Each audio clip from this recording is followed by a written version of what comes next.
Welcome to this Birkbeck Arts Week event. I'm Daragh Carville, and my guest is the novelist Jo Baker. Just to be really clear, for those of you concerned about social distancing, we do live together. We are married to each other.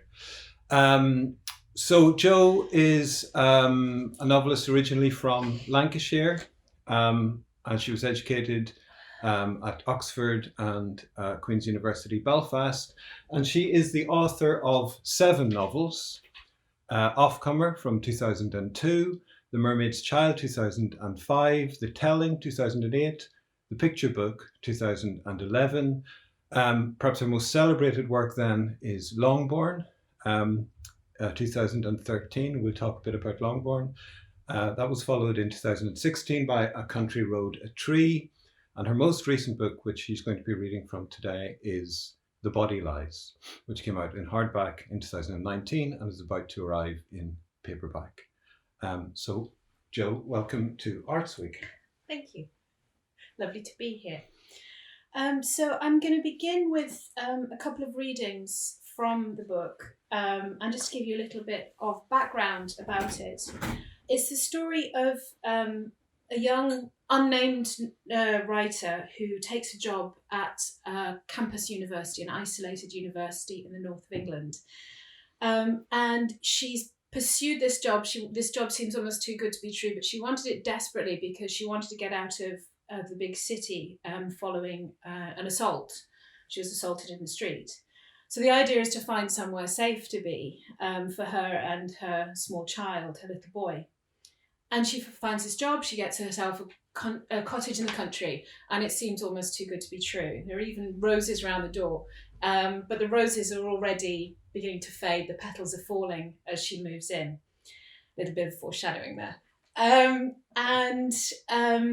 This job, the workload keeps ramping up.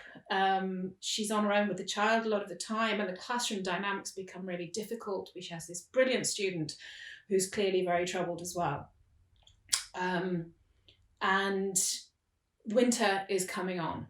But before that, before I move into that part of the story, this is a book that's made up of multiple different narratives. And one of them is a recurring motif, which is this body that is lying in the woods, waiting to be discovered, as so often happens in our kind of storytelling. The kind of stories that we tell, it seems. But as the story begins, what we have is not so much a body as a young woman breathing her last breaths. And I'll read you the first section there of this recurring part of the novel. The beck is frozen into silence. Snow falls. It muffles the roads, bundles up the houses, deepens the meadows, turns the river black by contrast. It settles along the grey-green twigs and branches of the beechwood, sifts like sugar to the hard earth below, and dusts the young woman curled there, her skin blue-white, dark hair tumbled over her face. She doesn't say a word. She doesn't even shiver now. Her breath comes thinly. A deer, scraping at the snow for roots, stops and snuffs the air and scents her and turns to move silently from the place. Above the canopy, the sky is clear, the moon stands full. An owl scuds across the meadow, drops to kill a vole. In the shadow of the beech tree, there is stillness, not a breath. The body lies. And that's a place and a time we return to again and again as the novel progresses. And the second section I'm going to read to you is from when the young unnamed narrator has is settling into her new job and her new home in the countryside, and is trying to make it work and make this safe place work for her and for her child. Okay. Mm-hmm. The bus reeled out of the university, wove round suburban estates, then chugged into the clogged arteries of the town centre, windscreen wipers creaking. It was crowded and I'd had to fold and stow the pushchair.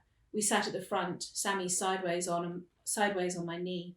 He smelt of plasticine and milk and his long day. We called Mark.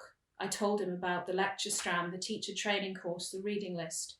Mark sympathised. He'd got a bucket load of marking himself to do, but still he'd be up at the weekend, was looking forward to it. The bus emptied itself at the stops through town, grew quiet. We passed a last row of red brick semis, crossed the motorway flyover, and were out into the countryside. Straggling grass, damp sheep, looped pylons, the moors like sleeping monsters. No more gabbled conversations now, just the faint hiss of someone's headphones. When we got off at the crossroads, the rain came at us sideways. The bus pulled away with its one remaining passenger.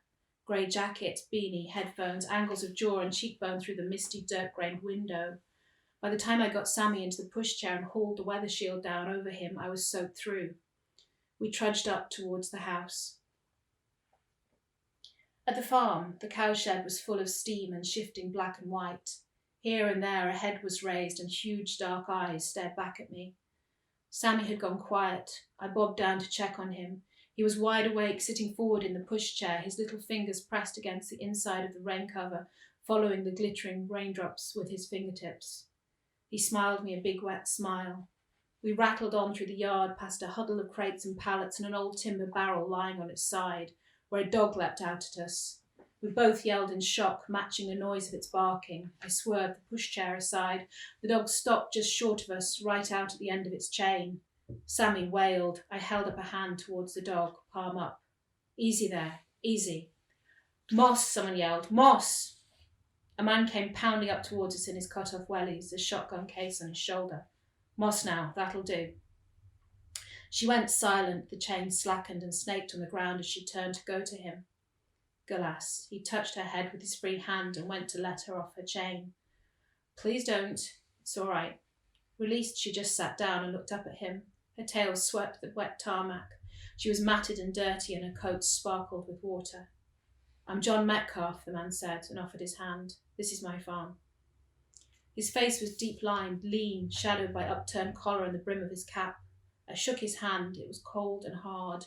The dog watched. She don't know you, is all, he said, and pushed his cap back, the brim dripping. You've not been properly introduced. I tentatively offered her the back of my hand, and she sniffed it. Is this her kennel? I saw now that there was a dim bundle of blankets inside the barrel. Aye. Isn't that a bit cold? She's a working dog. You don't keep pets on a farm. Though happen you could do with one. One what? A pet. A dog. For company. Oh, we're fine as we are. It's lonely enough up here. We moved here for peace and quiet. I could hear my southern vowel sounds. I hadn't realised before that I had an accent. Aye, well, happen you'll change your mind come winter time. Think on. Am I okay to continue for a bit? Please do, yeah. We got indoors with the fumbling of keys and straps and clips and zips and shoelaces. Set down on his feet, Sammy waddled up the hall and into the kitchen and was requesting juice while I was still peeling myself out of wet clothes in the hallway. Back in London, I'd never got beyond the nod and hello on the stairs. Here for a fortnight and the neighbours were already making free with their advice. Like it was any of his business. Like I had time to look after a dog. I stripped down to my bra and pants, grabbed a jumper off the radiator and slung it on. In the kitchen, I bundled my wet clothes into the washing machine. I sorted Sammy out and gave him a cup of juice, then hitched him up onto my hip and opened cupboards, and he stared over my shoulder and sucked on his drink. What'll we have for dinner? But he leaned away to peer past me, over towards the window, and chewed on a finger. His cheeks were flushed. I touched his forehead. If he got ill, he couldn't go to nursery, and if he couldn't go to nursery, I couldn't go to work, and I had to work. I checked the Calpol bottle, and there was a good inch in the bottom, which would have to do, but I'd save it till it was absolutely necessary. We could have. I was almost out of food and totally out of ideas. Beans on toast, or pasta and pesto, or I don't know. He still didn't answer. I turned to look where he was looking, and he shifted in my arms to keep his eyes on the window. It was dim outside, overcast and getting on for dusk now, and with the kitchen light on, the window was sheened over by our reflections. My pale, bare legs and baggy sweater and scrubbed up hair, and him, small and beautiful, on my hip. I hitched him up higher and went over to the window, and I stood him in the empty sink and held him round his belly as we stared out together at the overgrown garden, the leggy shrubs, the battered bare lilac bushes, the dwarf wall and the stone steps up towards the fields and the moors and woods and sky. It was all wind-tossed and moving, still teeming down with rain. What are we looking at exactly, Sonny Jim? He took his finger out of his mouth and pressed it damply against the window pane. Out there, he said. No way, sweetheart, we're not going out there, we just got in. He slapped his palms flat against the glass and stared out. I peered with him out into the wet garden. It had a livid intensity to it, all shadows and yellow light, but I couldn't see what in particular had captured his attention. What do you see, Sammy? He leaned in closer, breath misting the pane, eyes narrowing, and he said, Man. I think I might leave it there. Is that okay? Absolutely. Is that enough? Yeah, Was it too much? Yeah, no, that's great. That's great. So I thought we'd just have a chat about your writing life, really. So can you tell us a bit about coming to writing? Well, I'd always written as a child. My parents, made sure there was always a house full of books. And there was this particular situation, I think, that was very liberating for me as a writer, as a small kid in general. There's this sort of freedom of creativity that when I was growing up, my dad worked at the university here, and they had a computer. They had one computer in the department, and it took up a whole room, and it was one of those computers that churned out, back in the day, reams and reams and reams of like this paper that was waste paper. It just was, its output was this waste paper. So it had noughts and ones on one side and symbols and figures on one side, and then the other side was blank. And so this was, come home and like stacks that high, and you could do anything you wanted with it. It didn't matter. It wasn't ever wasted because it was already waste. So you didn't feel like you were using up paper that should otherwise have been, you didn't have to produce something finished and perfect. You could just play. And that was something that I used to do all the time, was just write and draw and draw and write stories and illustrate them when I was tiny on this computer printout. So that was that, and I continued that throughout. Went to a really wonderful school where creativity, a primary school, at a particular time as well. I think the sort of late 70s, early 80s, things were, a lot freer than they are today for teachers to explore creativity with children. And so we spent childhood just sort of making things at primary school, as well as doing maths and English and all the necessary things. What creativity was equally necessary. And it was equally part of every day. We're always making stuff. And I only began to reflect, I think, on this when my primary school teacher passed away, and I just thought about all the amazing things she'd done with us, all the amazing things we'd made during that time. And then I went to secondary school, and this is plodding along a bit here, but again, a very supportive and wonderful and creative secondary school. I was very lucky because it's England, but wonderful teachers. And I was still writing then and doing the usual stuff that kids do, like school magazine and stuff like that, and reading. And then I went to Oxford as an undergraduate and just stopped. I wrote for a little while I was there, but it just kind of crushed me. And what were you studying at Oxford? English. And I think it was a combination of things. I think it was academic study of the greats. It's a very canonical course. So you start with Beowulf and finish with Virginia Woolf, And along that, I had this image in my head, I think, after a little while there, of just sort of walking around this cemetery full of mausoleums and tombs that we were sort of pausing at to worship. And and I had this, for me as a writer, I had this little brightly coloured nylon tent I wanted to sling somewhere. And I could just, that was just my image of it. There's nowhere here to pitch my tent. And would I want to anyway? And so, and then just the sort of the battering that, that Oxford can be, I think Oxbridge can be for people from a relatively non-privileged background, just coming from an ordinary background. So I stopped writing, and thought that was it. I would be an academic. I would be an English academic, and that would be fine. I would enjoy that. I love reading books. That would be fine. And so I pursued that, and I went to Belfast to do the MA in Irish writing. And I wasn't a writer at the time. I thought I wasn't a writer. But I was suddenly surrounded by people who were writing. So there was just people around the city who were established novelists, who were breaking through, writers, people who were beginning to start. That's where I met you. It became apparent that writing was something that was done by real life people that you might meet. And I realised that I, being a real life person, might also be able to be a writer. That it wasn't the fact that I wasn't a dead great man, didn't preclude me from being a writer. So really, and you said to me, "You're a writer. You're just not writing."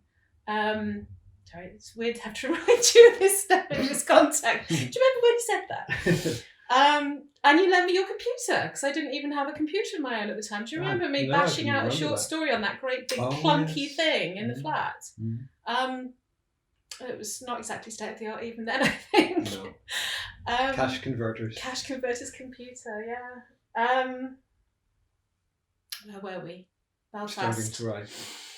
And then I joined, on your instigation or your suggestion, you didn't exactly twist my arm, but you were very encouraging. You you suggested I join the writers group, which was the one, as a sort of modern incarnation of the one that had been going on and off since the 1960s. So you were talking about the writers group at Queen's University in Belfast. And yes.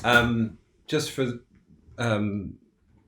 those watching who may not know, there was a very celebrated writers group at Queen's, which began in the 1960s and is most famous for Seamus Heaney, but also people like Michael Longley and the playwright Stuart Parker, and lots of extraordinary writers went through that group, and the group continued, and indeed still today continues at Queen's University, and it's been a kind of fostering ground for generations of writers, including Jo Baker. Yeah, it's almost like the sort of creative writing MA before there was a creative writing MA in existence. It used to provide that kind of structure and support and sort of ongoing feedback on your work from established writers, from people who knew their craft. And so that provided, as I said, it provided all those things for me. So I don't have an MA in creative writing, but I do feel that was what was going on there, really. Slightly more informal version, but that's effectively what happened there. And I don't know if you remember, but around that time, Robert McLean Wilson and Glenn Patterson were the sort of leading novelist lights in the city at the time. I mean, it was. I think it probably still is, but at the time, it's really just humming with creativity post ceasefire. Yeah, I mean, it was a very exciting time in Belfast with things changing so radically. Yeah. And both Glenn and Robert were very supportive in terms of getting foot through the door kind of thing, sort of saying, send stuff to my agent, send stuff to this competition. And I think the first proper break I got was Glenn Patterson saying, "Oh, they've been approached about this short story collection." He didn't fit the criteria, even though he'd been approached. He said, "But you would, and so send them a story." So I wrote a story and sent it to them. So I think they said they made a decision, the two of them, Robert McLean Wilson and Glenn Patterson, that they weren't going to be the big bad wolf to the young ones coming up. They were going to be mother hens. And it was just really sweet. And it's something that I've tried to do myself as well towards, younger writers, people starting out, this sort of sense of you can help nudge a door open, or you can sort of point them towards doors or whatever, you know. So in terms of advice, in terms of advice to, some people who are watching, maybe younger writers or people coming to writing, some in later life as well, would that be what you would advise in terms of joining writers groups? And I'm trying to avoid the word networking, but the kind of building an association with other writers. Yeah, I think a sense of community and a sense of just, it's a solitary job. It's a very solitary job. So just having that sense of there's a place that you go to where you touch base and you engage with other people who are engaging with the same things. And I think also just sort of, I think Belfast was a fairly unique situation in that way, that it was all just happening naturally. But I think if it's not happening naturally where you are, then creating those opportunities for yourself is really, really worthwhile. And just engaging really with what else is going on. So skipping ahead and sort of touching on some of what you were reading from The Body Lies,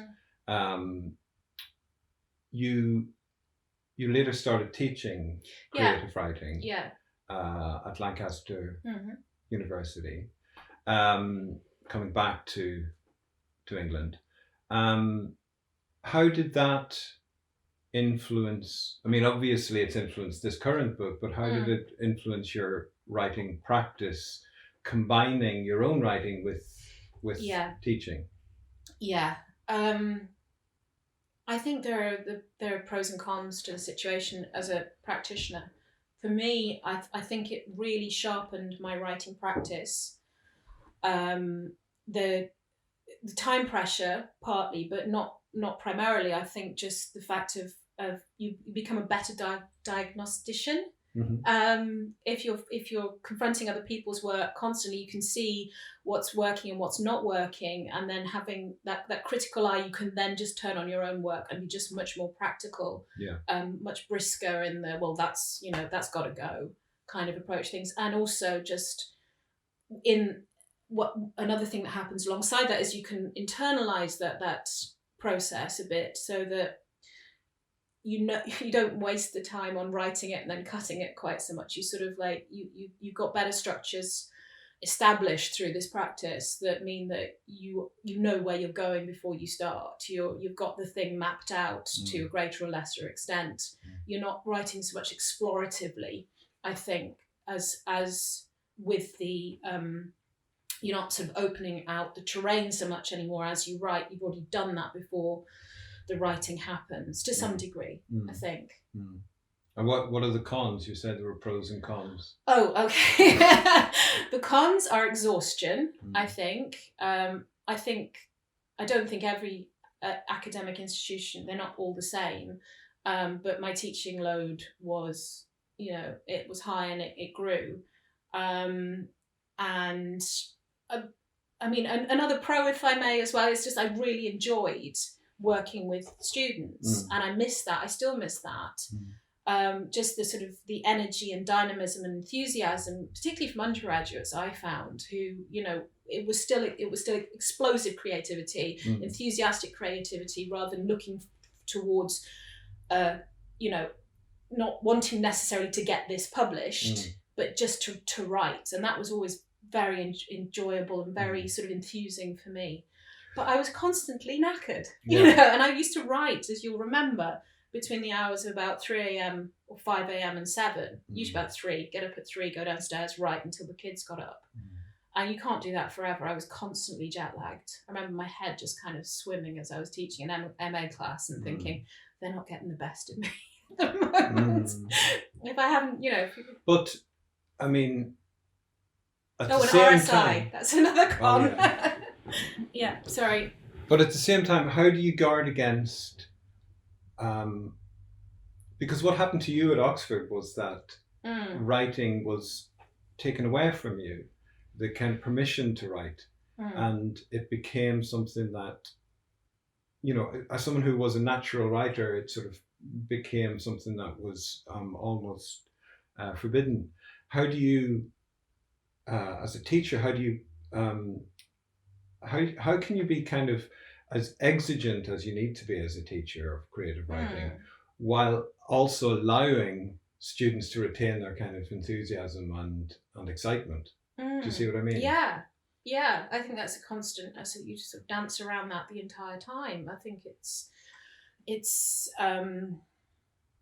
I don't think there's any hard and fast rule really for that, and I think it's in a sort of state of reflection with the individual student, because there's some students who, as an image I use in the book, in fact, of like a walnut tree, and they always say walnut trees do better if you beat them occasionally with a stick. I'm not suggesting corporal punishment or anything, but like there are some people who respond well. I'm pretty sure that's against the rules of Birkbeck. There are some people who respond really well to like really sort of thorough critique, and there are some people who respond better to that's really good, carry on. Sure. And I think finding the balance for each student, it has to be, and basically what everyone really needs is some combination of those two. And finding the sort of the exact sort of tincture that each student requires is a process of it's the bigger the classroom gets, the more classes you have, the more difficult this is to do because the less you know your students. But really it has to be a with reflection on the individual that you're dealing with. It's a very reflective process, and therefore particularly tiring, I think, because you have to be really, as I said, it's a dance. You're on your toes all the time. I always feel that one of the things I need to teach students is very simply how difficult it is, how demanding it is, how much stamina it takes to write a novel or to write a screenplay, while at the same time trying to encourage them and say, you can do this. So that is, so both of those things are saying this is really, really, really hard. You can do it. I think if you can combine those two, then it's like a marathon. It's like running. Like if you can love running, you can love going for a run. Running a marathon actually to the end is going to be hard for most people.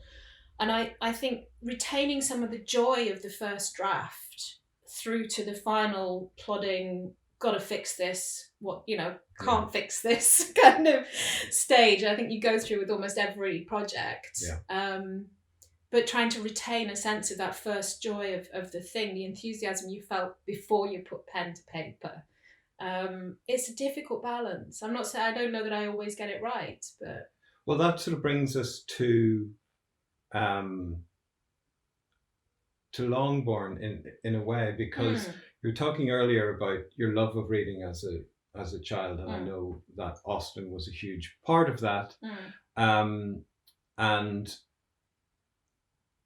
you know, your big breakthrough novel really was Longbourn, which is a kind of conversation with Pride and Prejudice. So can you talk a bit about where that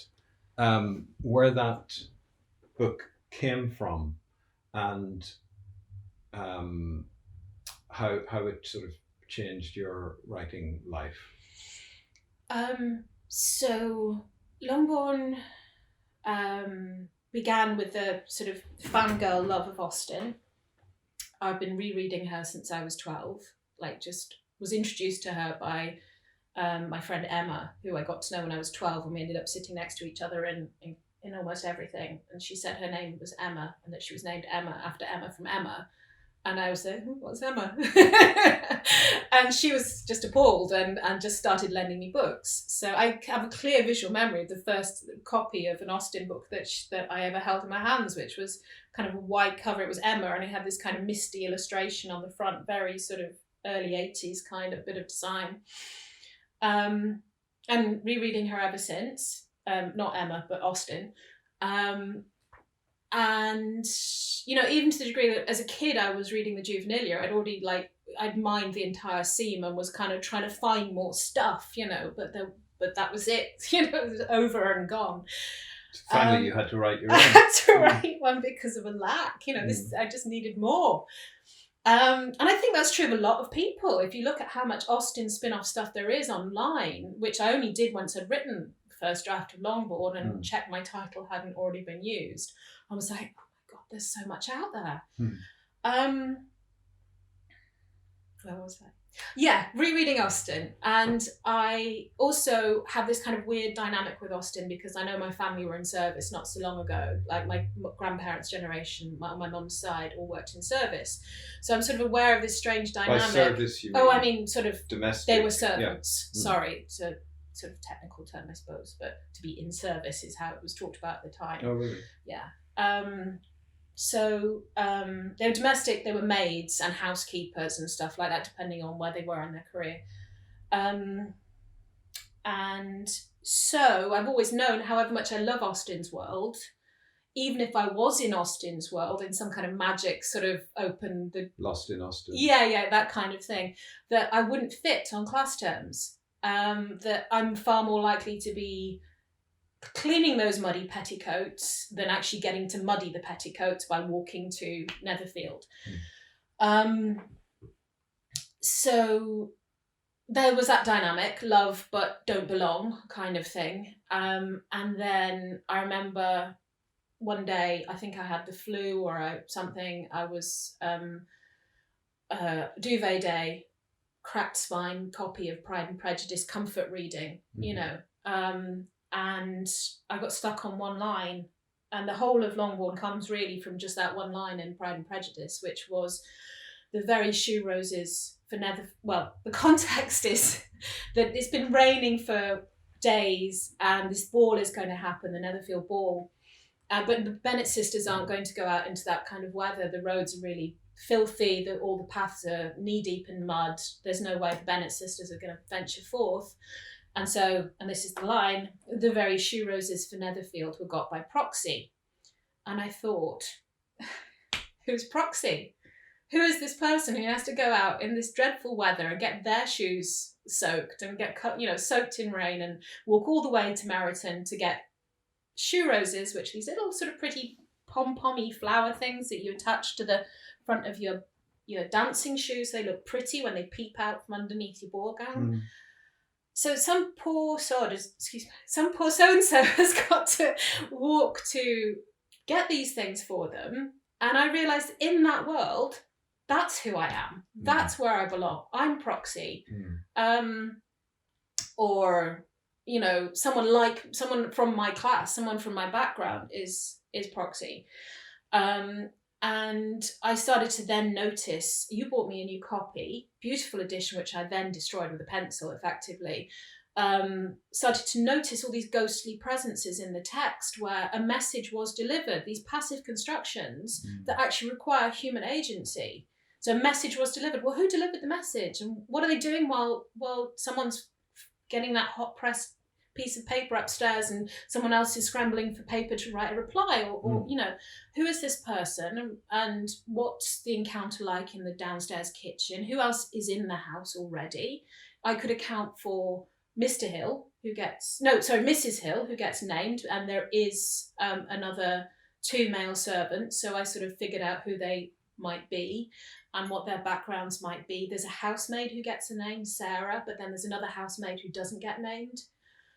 And, alongside this, the other households, the encounters with the downstairs worlds of other households, as they must have been, as their clues in Austen's texts to how they're interacting. Carriage is brought round, a carriage was brought round. Someone's got to go and get the horses, get them tacked up and harnessed into the carriage and bring that thing round, So I'm interested in these other human presences and the idea that they too could have a story. It's not just serving, in Austen's book they are serving Austen's story quite rightly because that's the focus of that novel. But for me what was important was finding these people and finding their story that maps into Austen's story, but it's still a story. It's not just watching Austen's characters as their story unfolds. It's having a story which weaves in and out and through Austen's story, so that my characters will open a door and encounter an event in Austen's world, and it will have an impact on their world. I mean, things like Mr. Collins's arrival has a massive emotional impact downstairs because he will have the house when Bennets are gone. And will he keep the servants on? But that's not what their story is. It was important for me that they have a story that's as emotionally intense or as valid, as real as any other story. Not that it just served the pre-existing one. Yeah. And then in your next book, after Longbourn, A Country Road, a Tree, again, as with Austen, you sort of engage with the work of another writer. Yeah. And the life of another writer, but a very different writer from Jane Austen, because it's about Becket and Becket's role in the war, in the resistance. I'm conscious of time, but can you say a bit about what it was in Becket that made you feel that that you wanted to tell that story? Do you want to? Weirdly, I mean, I suppose they are very different writers in some ways, but they're not dissimilar in others. There's a kind of spareness to Austen's writing that I think we mostly goes unnoticed because we're used to the sort of rich paraphernalia of the adaptations or the rich world we imagine around it. Yeah.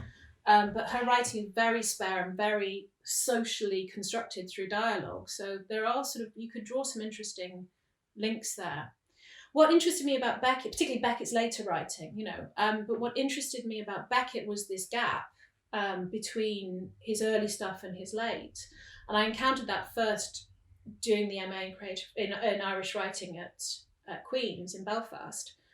And this sense that I think we looked at his late stuff first because it's the Beckettian stuff, the sort of stuff that we think of as what Becket is like. And then reading back and reading the pre-war work, and it's very rich, sort of polyphonic, very linguistically sort of cumulative. Excessive, yes, exactly, and feels very, very Joycean. And then there's the wartime novel that he wrote when he was on the run from the Gestapo. I mean, we were just saying how difficult it is to write novels. Imagine trying to write one while you've got... Well, they're on the run. From the Gestapo. And that's a very weird text. And transitional in a way. And then the latter phases of his work where you getting the stripped back, pared back, absurdist sort of kind of sort of environments, the world we think of as Beckettian. And I wanted to find out, obviously the war is between those covers that change, and I wanted to find out that experience that sort of made him become the writer he could be. And the more I found out about that phase, and it's not a gap in understanding. I mean, the biographers have covered it brilliantly, in some cases more deeply than others, but for me it's sort of this massive transition between someone who was basically wearing Joyce's secondhand coat to someone who was utterly himself. And it was transformative. And the more I found out about that time, it became apparent that he made a series of extraordinary moral decisions, of extraordinary compassion and bravery and selflessness and strangeness very often.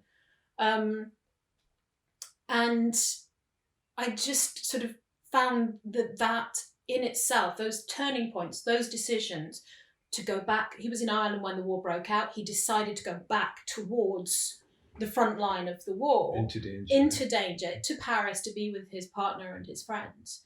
And then following that, a series of some decisions. I don't want to spoiler the book, but the things he chose to do.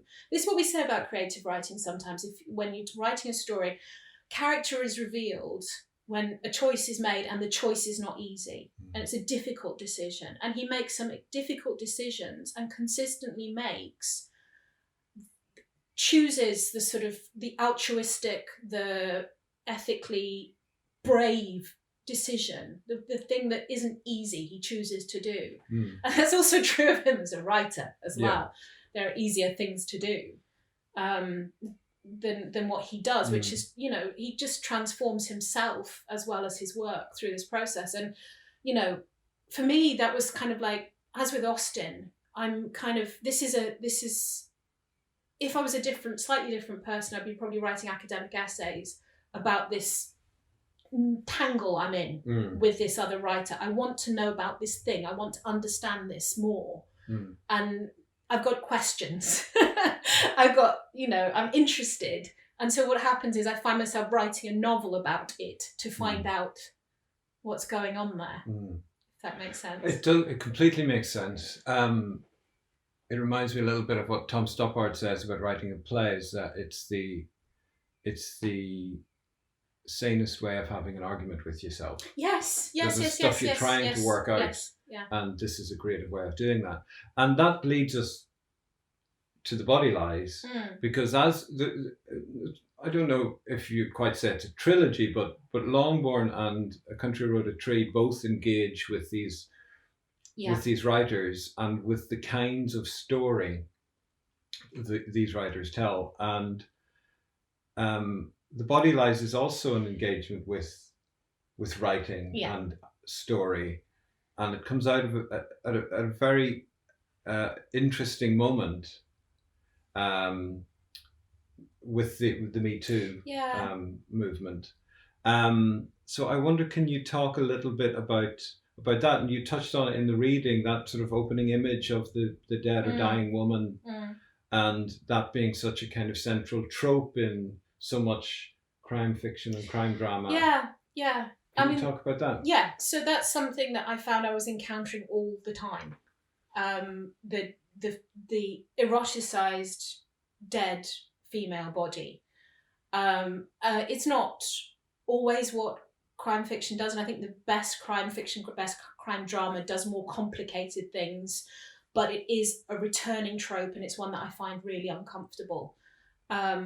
And sort of pulling that forward at the front of the book and then returning to it again and again, I was wanting to just, pull that forward for notice. Look what we're doing here. Look what the words are doing here. The sort of the beauty and the sort of erotic tension around the body in death, women's bodies in death, women who've been assaulted and abused and murdered, and we're making that a focus of our interest here. We're making it an aesthetic object, an aesthetic interest, and that's sort of the fact that it's sort of come into the Me Too moment is coincidence. It wasn't that I was writing as that, with that in mind. The writing had mostly happened before that began to sort of bubble through. But I think there were various moments that sort of initiated it, from reading and from viewing. But I remember watching a crime drama in which a woman actor is lying on a slab naked whilst surrounded by clothed men, and they're picking up her hand and looking at her nails. Her naked breast is in shot. And I was, first of all, like, it's that moment of defamiliarization where, maybe it's not quite that, but it's like a disjunct where, as with the Austen line, I'm no longer in the story. I'm looking at the text and looking at the typed words, who is proxy. And with this moment, I'm not following the story anymore. I'm looking at a woman lying naked and acting, I'm looking at an actress lying there, and I'm looking at a dead body at the same time, and I'm looking at them conjunction of these upright clothed men and this prone naked woman, and thinking about the dynamics of that and how uncomfortable I feel with it, because the person I most like in that room, the person I most identify with in that room, is the dead body.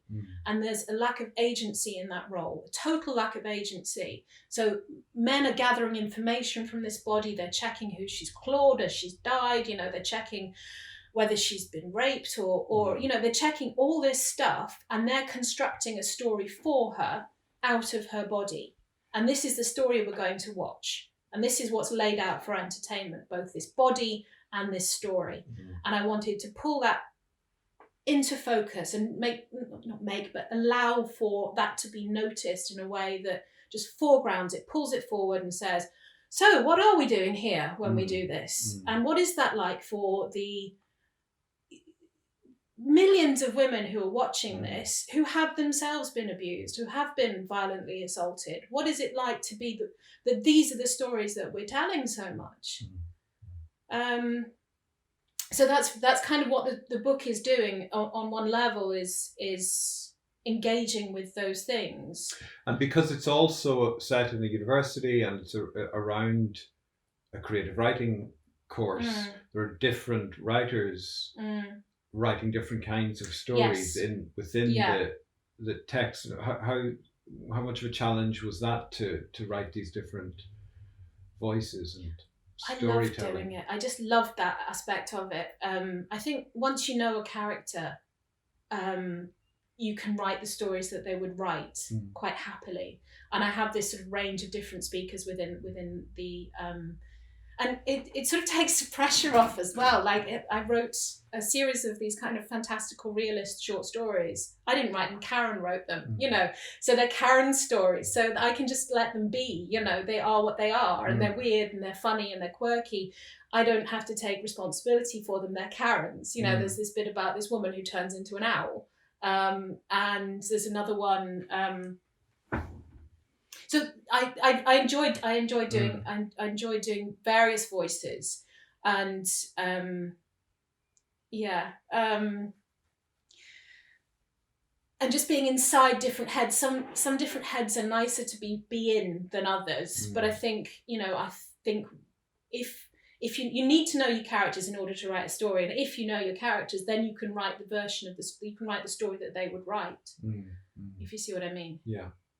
So just to draw things to a conclusion, we're speaking in this situation of lockdown and social isolation, social distancing.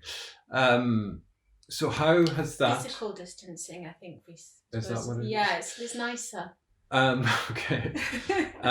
So how has that affected your writing? And what are you currently writing? It put me in a wobble at first, because suddenly I've gone from like the kids leaving for school in the morning and the day being mine to the kids sitting at the kitchen table doing their homework. This Online learning, homeschooling stuff. And my study is right next door to the kitchen, and I can't even leave and go and sit in a coffee shop, which is my natural habitat is a corner of a coffee shop. And they're all shut. So it wobbled me at the start, and then I think just once you're through the wobble, you find your new routine and you learn to tune out intrusions and stuff like that. So I'm getting stuff done. I'm finding it a massive consolation. I feel. What are you finding a consolation? Just being able to disappear into a different world for a couple of hours. I'm also disappearing into other people's different worlds. So using reading as well as escape, as I always have. But just the being able to just get flow, to be in flow for a couple of hours a day, I think is the difference between being okay and not being okay. And so do you want to explain, just if anybody doesn't know this term, about what flow involves? Flow with a W, FLOW, not flow as in my friend Florence. Yes. Yes. So flow is a state of a psychological state, and I'm going to give this in layman's terms because I'm a layman, but in which you are absorbed in an activity and taken out of your sense of self. So whatever it is that does it for you. For some people it might be meditation, it might be prayer, it might be knitting, it might be playing a musical instrument. You can achieve it through exercise. It's just this, or yoga. You move from the sort of chattering noise of a normal sort of life and inner life, the outer and inner world sort of everything changes and you're gone and you're in this other state of being. You've talked before about that characteristic of that being when you get lost in your own writing and you're having a cup of tea, and then you reach for your cup of tea and it's stone cold, because you've been somewhere else, and you don't know how long you've been there for. This other world, and weirdly, this is really weird, but at the moment, like, normal life is happening under lockdown, and we're really lucky. We are, and we keep saying how lucky we are to be in good health and have the space that we've got and such things. But the rest, my imagined world is London in the Blitz. So I'm sort of shifting from lockdown England into wartime London. Yeah, and back and forth again, and like. So this is the new book. Is a wartime book. It was before. Obviously, this started before all this happened. and I'm redrafting now. So I've got big chunks of text, and this is a question of, I think of it like felting, where, you know, you've got all this sort of fairly loosely fibrous thing, and then you start sort of tucking the fibres back in and making the fabric denser, and it sort of begins to take a sort of definite shape. Great, and that feels like a good note on which to end. So thank you, Jo, for joining us here in our house for Birkbeck Arts Week, and thank you all for watching. Thank you.